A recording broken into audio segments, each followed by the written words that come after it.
Álvaro, sobre o manual de riscos. Bom dia a todos. Meu nome é Álvaro, eu sou engenheiro, juntamente com o professor Cláudio Schlafstein, geólogo da Universidade Federal do Pará. Nós ficamos responsáveis, então, por elaborar o manual de riscos de desastre dentro daquela sistematização, né, que foi apresentada ontem.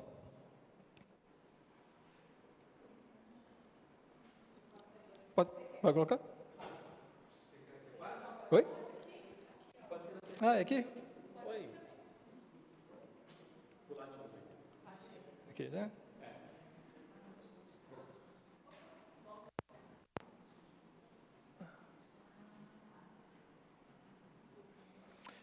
Esse manual ele tem somente um objetivo,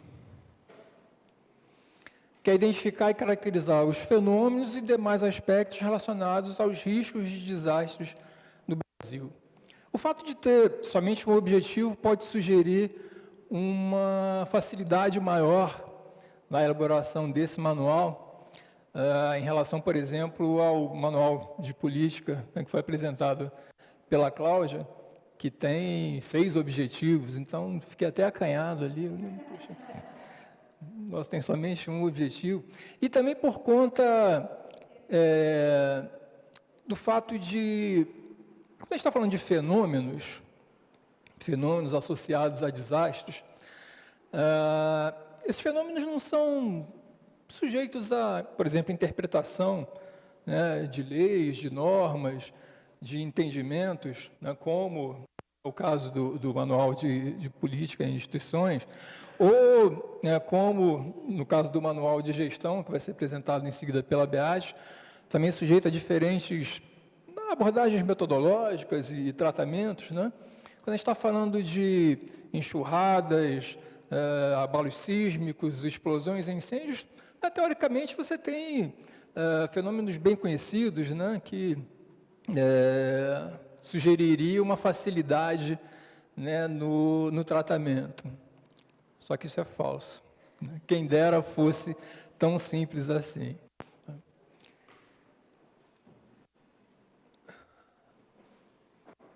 Está pulando aqui. Eu aponto para onde? Para cá mesmo?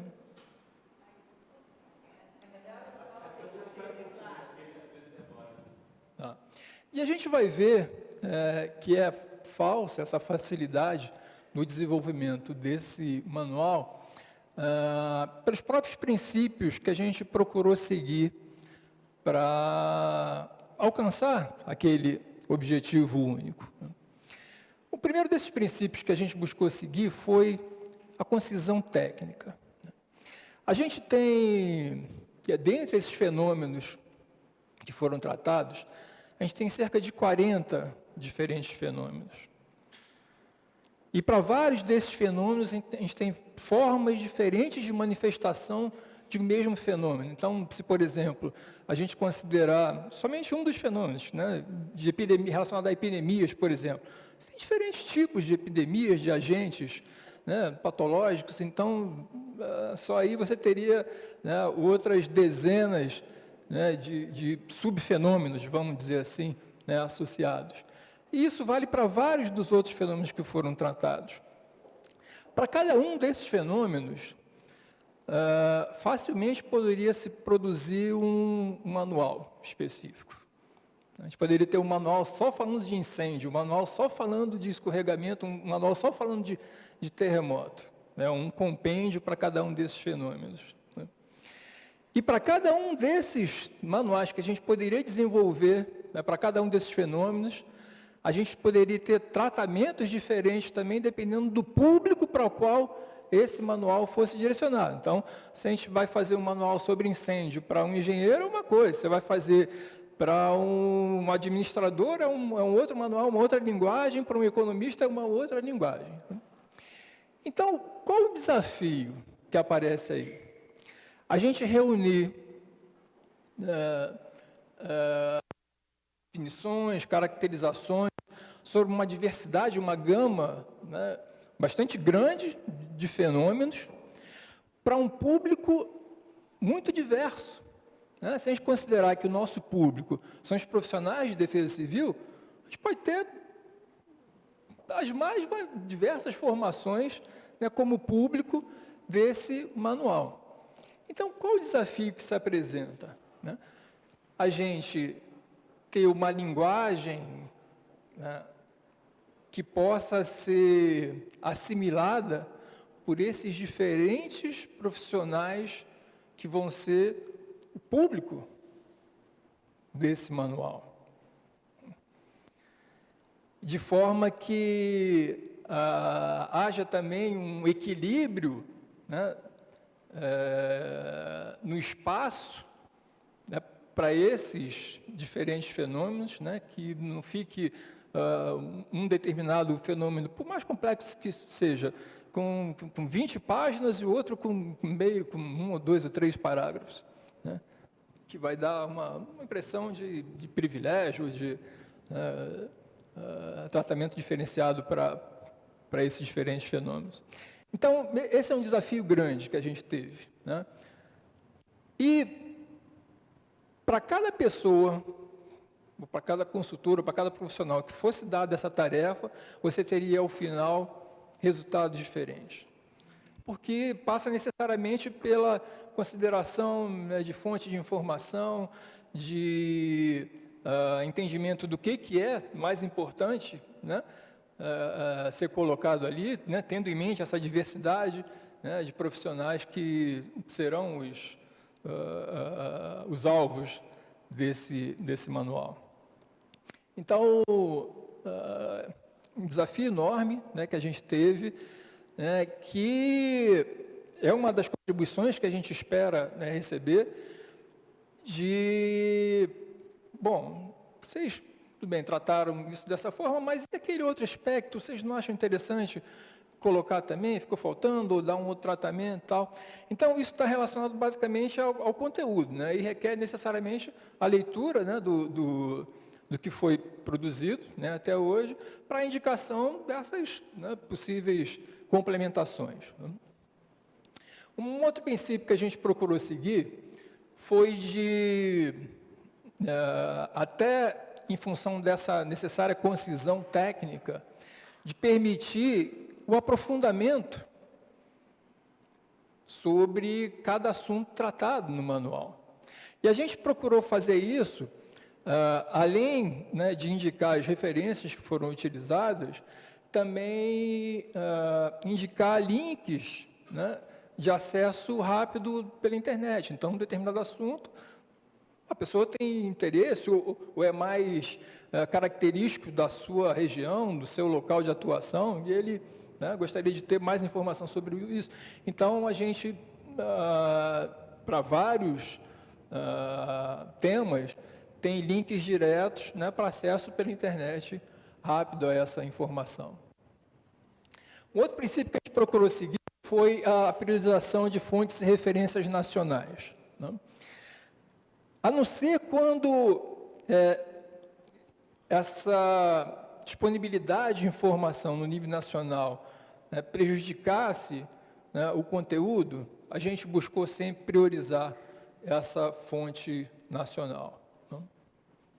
Então, para citar um caso em que a gente recorreu à fonte internacional, o caso de ações relacionadas a terrorismo, ações militares, né? Então, a gente não tem uma fonte muito sólida no Brasil de informação. Então, a gente referiu a organismos internacionais como fonte. Mas isso foi um dos poucos casos em que a gente, assim, considerou, né, mais conveniente recorrer à fonte internacional.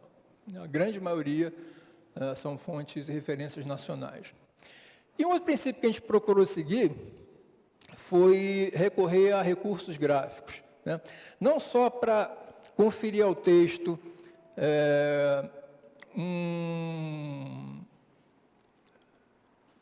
uma leitura, né, mais agradável, como também de, por meio desses recursos, fornecer informação, né? Então, é diferente de quando a gente está lendo no jornal, às vezes tem uma notícia lá sobre a Bolsa de Valores, né, a queda da Bolsa, aí tem sempre lá a foto de um analista da Bolsa, né, triste, cabisbaixo, assim, porque não dá informação nenhuma, né, somente para, né, ocupar aquele espaço, né, reservado para a imagem. Não é o caso aqui, a gente procurou sempre que essa informação gráfica tenha algum tipo de conteúdo. Por exemplo, uma matéria de jornal, a gente fez isso, por exemplo, para o acidente de Cubatão, né, aquele acidente gravíssimo em 84, a gente procurou, né, em jornais da época, né, notícias, né, dando uma dimensão da gravidade do acidente. Então, coisas desse tipo. O conteúdo do manual de riscos de desastres, ele tem 3 capítulos principais. Ele tem uma introdução com 3 subitens. Primeiro subitem dessa introdução, conceitos essenciais relacionados a riscos e a desastres. Então, conceitos, né, sobre ameaça, sobre vulnerabilidade, sobre danos, sobre impactos, né? Conceitos que são importantes para permitir o acompanhamento do conteúdo propriamente dito, que são os itens 2 e 3, né, em que a gente faz a abordagem específica para cada fenômeno.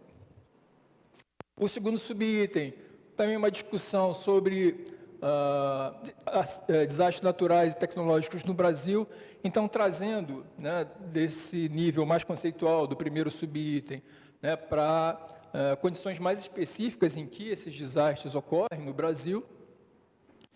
E o terceiro subitem, um tratamento específico sobre mudanças do clima, né, que foi um tema considerado, né,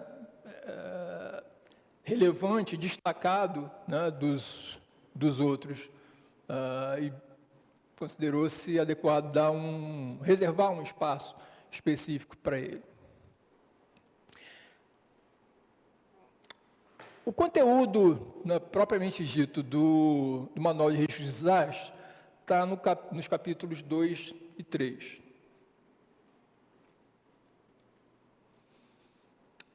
O capítulo 2, riscos de desastres relacionados a eventos naturais, a gente procurou seguir basicamente o COBRAD, a não ser para um ou outro caso em que a gente fez uma leve modificação em termos da sequência, né, e nomenclatura mesmo do COBRAD, porque o COBRAD foi pensado com uma outra finalidade que não essa que os manuais teriam, né, de uma abordagem didática, né, explanativa e informativa. Né, o finalidade do COBRAD é uma codificação, né, com outros. Então, um ou outro ajuste a gente fez, mas basicamente os fenômenos indicados no COBRAD estão abordados nesses 2 capítulos. Esse primeiro relacionado a eventos naturais, em que a gente fez, né, uma divisão entre os vários processos e agentes, né, começando com os astrofísicos, passando pelos geológicos, e ali estão apenas exemplos, né, de fenômenos relacionados a cada agente, né, para não poluir desnecessariamente a apresentação, mas estão tratados, né, no texto todos os fenômenos relacionados a cada um desses grupos de processos e agentes. Então, começando com os astrofísicos, passando pelos geológicos, os hidrológicos, os meteorológicos, climatológicos, agentes biológicos, e um capítulo final falando sobre a vulnerabilidade às ameaças naturais. E aí, fazendo referência a um início de discussão que a gente teve ontem, né, relacionado à matriz de ameaças e vulnerabilidades, que num primeiro momento ficou associado a esse manual, a minha sugestão é a gente reservar um tempo específico para tratar esse assunto, né? Entender bem qual é a matriz que está se pensando, qual é o objetivo dela, né? Pelas intervenções ontem, né, a gente percebeu que possivelmente há concepções diferentes do que é essa matriz, de qual a finalidade dela, né, até a ideia de ter essa matriz em mais de um manual. Então, eu acho que a gente precisa reservar um tempo para discutir essa matriz, né, o que é ela, qual é a finalidade dela, onde ela vai ficar, né, mais bem colocada. Mas, de qualquer forma, né, o assunto vulnerabilidade foi tratado, né, em cada fenômeno, logicamente com as especificidades, né, de cada um.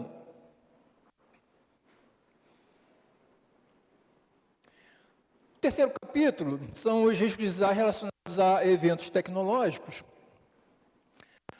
Da mesma forma, a referência inicial foi o COBRAD, então, começando pelos desastres relacionados a substâncias radioativas, depois as não radioativas, né, produtos químicos, né, em geral, e biológicos, desastres relacionados a conflitos bélicos, então a gente está falando aqui de ações militares, ações terroristas, basicamente, que frequentemente utilizam produtos contaminantes. Depois, desastres relacionados a incêndios urbanos, então a gente está falando de incêndios em áreas industriais, incêndios em aglomerados urbanos, em logradouros públicos. Depois, desastres relacionados a obras civis, envolvendo colapso de edificações, rompimento de barragens. Passando depois pelo transporte de passageiros e cargas não perigosas, então a gente está falando de acidentes nos diferentes modais, né, rodoviário, ferroviário, aquaviário, aéreo. E, novamente, a discussão dos fatores de vulnerabilidade relacionados a essas ameaças e os impactos que esses fenômenos podem ter.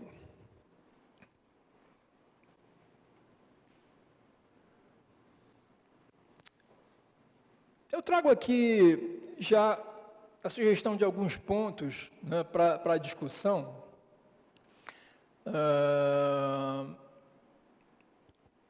Partindo de alguns comentários, né, que foram enviados para a gente já.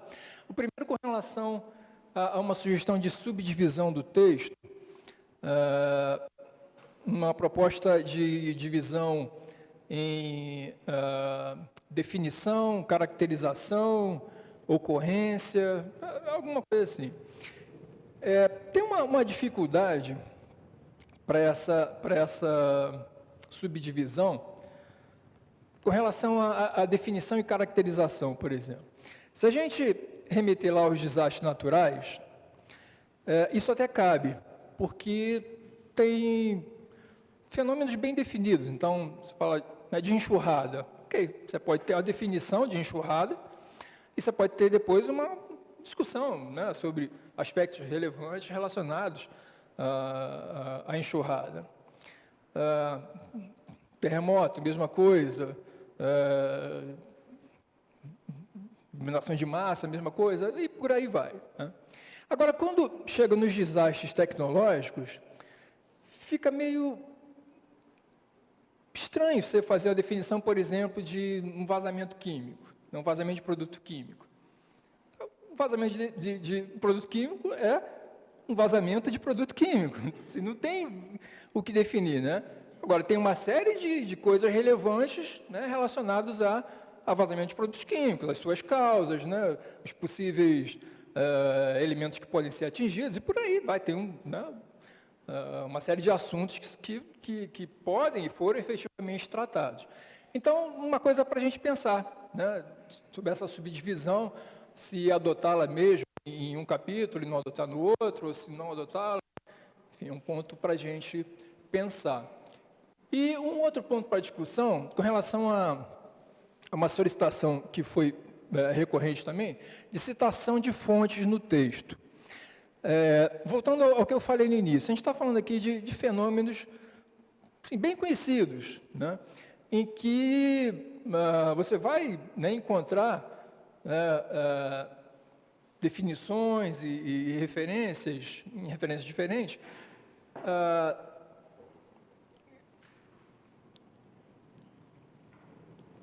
formas bem próximas, mas literalmente diferentes de se referir a esses fenômenos. Então, se você buscar numa fonte, vai ter uma definição. Se você buscar outra, o que a gente fez foi não usar textos, né, tirados estritamente de uma referência, né? Foi recorrendo a referências diferentes, né, tentar, dentro daqueles objetivos, né, daquele objetivo que a gente, né, definiu aqui no início, né, considerando a diversidade de público, a necessidade de concisão técnica, né, de uma certa forma, traduzir, né, essas diferentes abordagens e definições para o objetivo desse manual.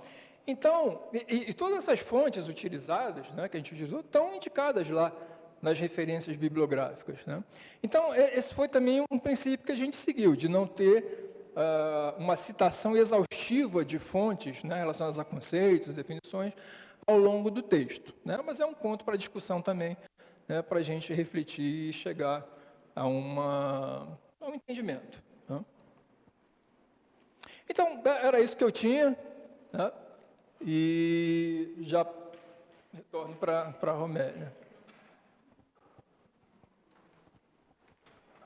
Obrigada, Álvaro. Lembrando para a nossa audiência online, que está acompanhando, a gente sabe que vocês estão aí. A gente vai parar agora, pequeno break, 10 minutinhos de break, e logo em seguida a gente já retoma com o Manual de Gestão de Riscos, para que a gente aproveite o máximo possível esse tempo.